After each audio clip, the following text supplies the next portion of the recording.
Welcome friends back to my living room.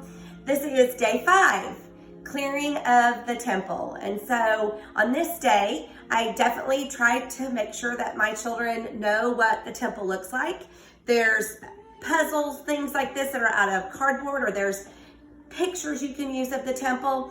And so I try to make sure that the kids, I've even used before in the past, they had like their little Fisher Price dollhouse that we actually tried to make it look like at the temple with the things that were happening in the temple with like little bitty Fisher Price animals and things. And so I would give the kids like a little like broom to make them understand what Jesus did that day coming in, how he was so upset to see how the people were actually turning God's house of prayer and God's house of worship into a place where they were buying and selling things.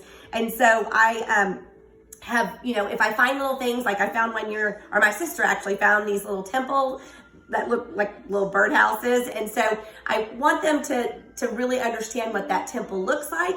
And so we'll even look at like modern day pictures of where the temple is.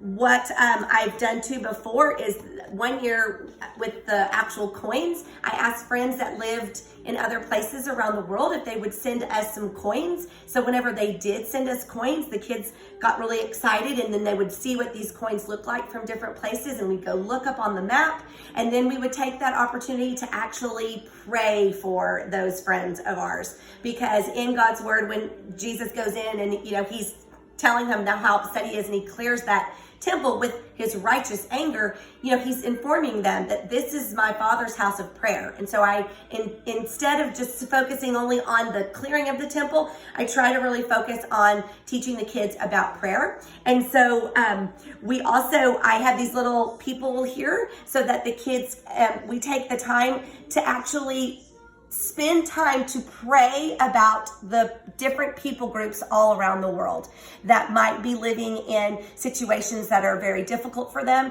And so I feel that it's very important for that day of the clearing of the temple to not only talk about what Jesus did that day, but to start to really understand about prayer. I have even gone so far as for myself, I went in and I do not, we're not Jewish, but we do believe in what Jesus was doing, and we do believe in the many things that the Jewish people have done. And so I've gotten myself like a prayer shawl, and so I've tried to talk to the kids about what this was for and how it was used, and so that they understand, because they've seen like different movies and things before. And so I think that whatever you can do to bring in the idea of teaching your family about prayer, and I think it's so important to teach them, even the Lord's Prayer, just stopping and slowly going through the Lord's Prayer with your families. I think it's great. So let me, one other thing I forgot. There was one year, the kids, I had them get little cards, and they just ended up getting a little card that they wanted to send to a family member or a friend.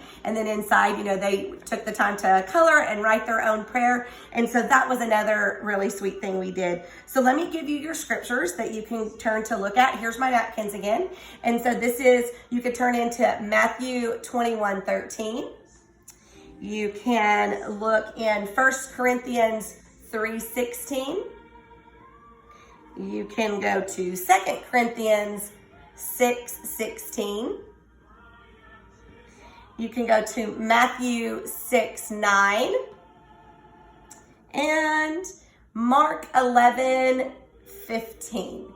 So friends, be encouraged. This is a wonderful day to definitely talk about what Jesus did going into the temple that day, but also really focusing on different ways that you can actually talk about prayer. And especially with this time of the year right now, with us being quarantined, we all know that prayer is powerful. So friends, look forward to seeing you again. May you be blessed and have a wonderful day. God bless.